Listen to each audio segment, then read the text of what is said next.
ये जो झरना है ना, ये सीधे पहाड़ों में से आ रहा है, तो आप यहीं से शुद्ध जल ले लीजिए। कितना शुद्ध झरना गिर रहा है जी। किन पहाड़ियों पे से आ रहा हो, इसमें कितनी जड़ी बूटियों का तत्व मिला होगा। जल भी बाकी में काफ़ी सुंदर दिख रहा है। जी बिल्कुल। इधर से रास्ता है नीचे के लिए? हाँ, आप थोड़े से नीचे चलेंगे तो वहीं से ले लीजिए। ठीक है ना? ठीक। काफ़ी शीतल जल लग रहा है इसका झरने का। रुको शिष्य,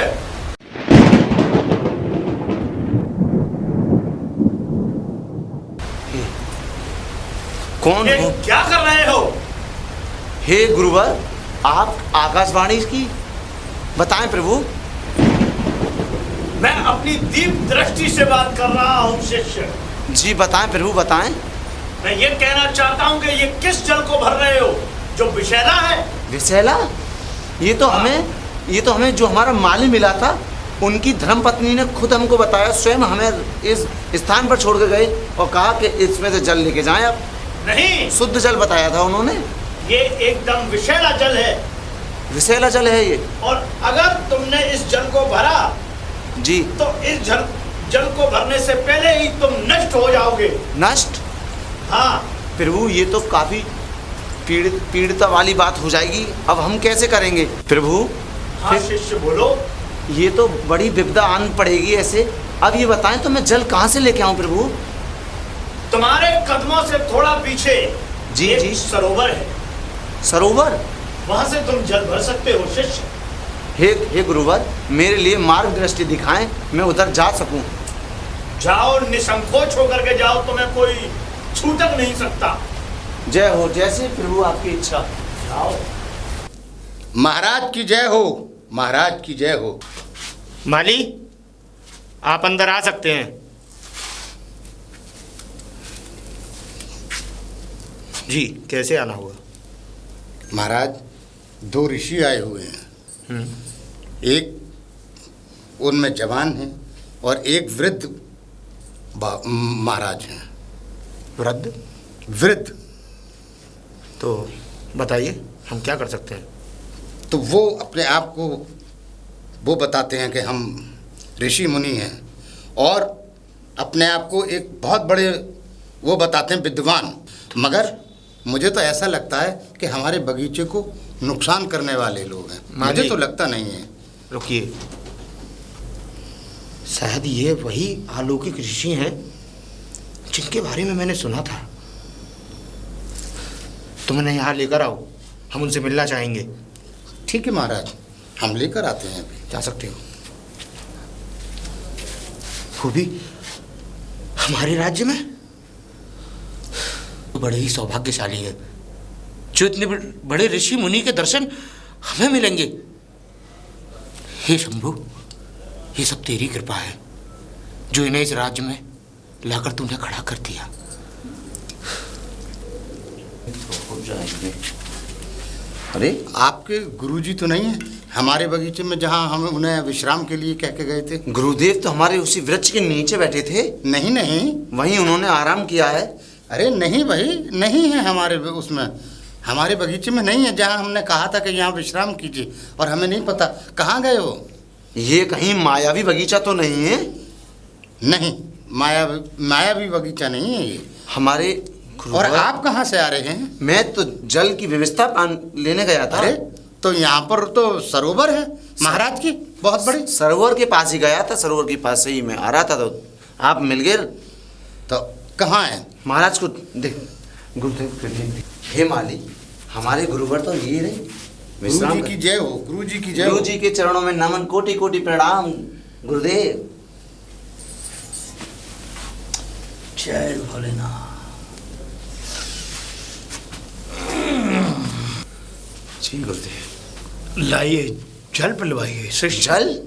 महाराज मुझे क्षमा करें, जल तो मैं लाया था जब आपने आकाशवाणी की थी, उस सरोवर से लेके आया था मैं। हाँ। दोबारा पीछे की ओर गया जंगल में, लेकिन महाराज वो जल हमारे बिल्कुल किसी काम का नहीं रहा।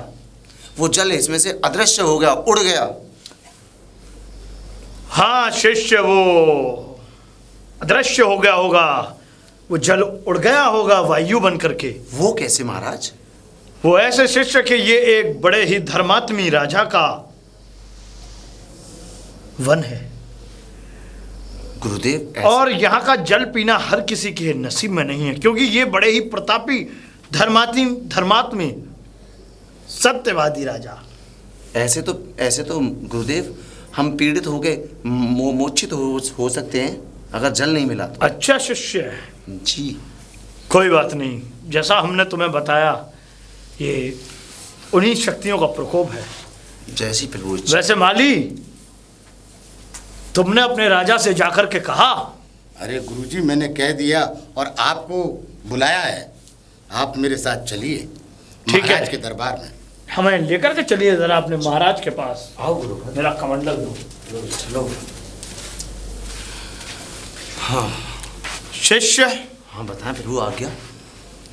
आज्ञा ये है कि तुम बाहर जाकर के बाहर बैठो। हमारा जाना सही नहीं रहेगा। क्या सही नहीं रहेगा? मैं महाराज से वार्तालाप करने के लिए हूं ना, तुम्हारी क्या जरूरत है? जैसी आज्ञा। जाओ, सुनो। जी बताएं। ये लेकर के जाओ। जी। माली, क्या संदेशा है तुम्हारे महाराज का? आपको मान सम्मान और आदर के साथ बुलाया है ऐसा हमारे महाराज ने। अच्छा। और गुरुजी, आपने अपने चेले को क्यों भगा दिया? नादान है। नादान है? अनपढ़ है। अनपढ़ है? कुछ जानता नहीं है। कुछ जानता नहीं? अगर इसको मैं यहाँ खड़ा रखता और इसको अंदर लेकर के चलता तो वहाँ ये किसी ना किसी बात में हमारी विघ्न जरूर डालता। इसलिए मैंने इसको बाहर जाने के लिए बोला है। माली, बहुत ठीक किया महाराज। महाराज की जय हो। आइए गुरुजी, आइए गुरुजी। लेके चलिए। आइए। महाराज की जय हो। महाराज की जय हो। महाराज की जय हो। गुरुजी पधार रहे हैं। गुरुवर को मेरा सत्संग नमन। खुश रहो राजा। गुरुवर,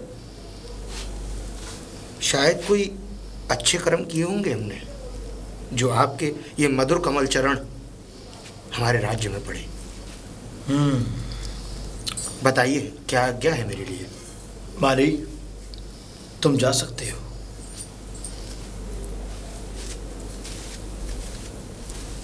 बताइए गुरुवर, क्या आज्ञा है मेरे लिए? राजा, मैंने माली को भेज करके कोई गलती तो नहीं की? गुरुवर, आप विद्वान आदमी हैं और आप जो भी करेंगे वो ठीक ही करेंगे।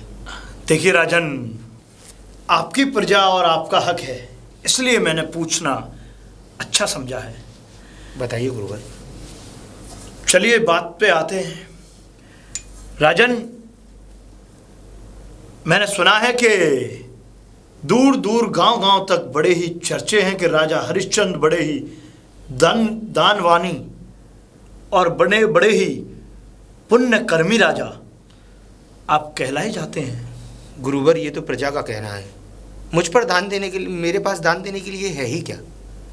जो राज्य में जो भी परेशानी अपनी लेकर आता है, मैं बस उस परेशानी का समाधान कर देता हूँ। बाकी मैं तो एक तुच्छ मनुष्य हूँ, इससे ज़्यादा मेरी हैसियत नहीं है। नहीं नहीं राजा, मैंने तुम्हारे बारे में बहुत कुछ सुन रखा है। तुमने 108 यज्ञ भी किए हैं और मैं जानता हूं कि तुम बड़े ही उच्च कोटि के राजाओं में आते हो और घमंड जरा सा भी नहीं है। घमंड किस बात का? मैंने एक सच्चाई की गणना गढ़ी है कि सच्चाई के रास्ते पर भीड़ कम होती है, तो मैंने उसी लिए उसको चुना है। बताइए गुरुवर, मैं आपके लिए क्या कर सकता हूँ? राजन,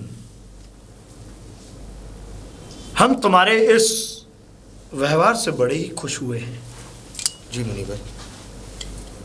लेकिन यहां आपके राजमहल में आना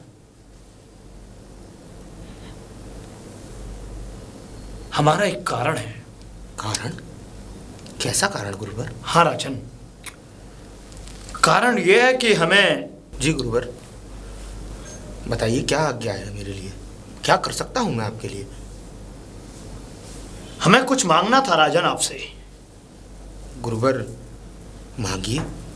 जो आपको मांगना है, धन, ये मन और ये दुर्लभ धन सब आपका है। जो आप कहेंगे, जैसे आप मांगेंगे, मैं सब न्यौछावर करने के लिए तैयार हूँ। बस आप कहिए तो सही। देख लो राजन, दे सकोगे जो हम मांगेंगे? अवश्य, अगर मेरे हित में होगा तो मैं अपनी जान भी दे दूंगा। हित में? हित की बात तो वहां आती है राजन, यहां जो हम मांगेंगे वो तुम दोगे।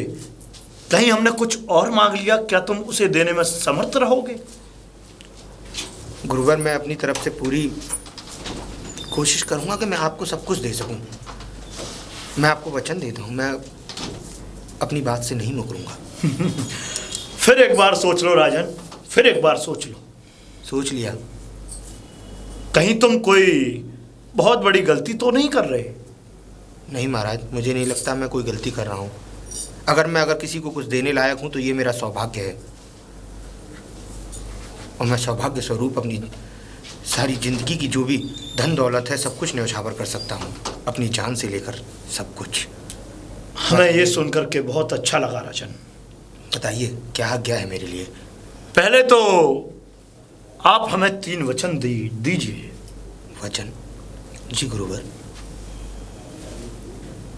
कहिए 3 वचनों में मैं दूंगा दूंगा दूंगा। आप राजन, आप मुनिवर जो मांगेंगे। ठीक है मुनिवर, मैं वचन देता हूँ, जो आप मांगेंगे मैं दूंगा दूंगा और अवश्य दूंगा।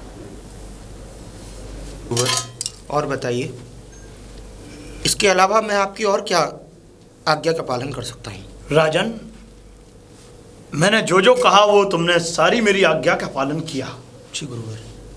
लेकिन अभी तक मेरी एक आज्ञा अधूरी है। बताइए गुरुवर, वो कौन सी आज्ञा है? मैं उसे भी पूर्ण करूंगा। अधूरी यह है राजन कि मुझे 60 बार सोने की जरूरत थी। 60 बार स्वर्ण की जरूरत? स्वर्ण की जरूरत? तो मुनिवर, आप 60 बार की क्या बात करते हैं? आप 100 बार, मेरा राजमहल खुला हुआ है, आप 60 बार नहीं, आप 100 बार इसमें से स्वर्ण प्राप्त कर सकते हैं।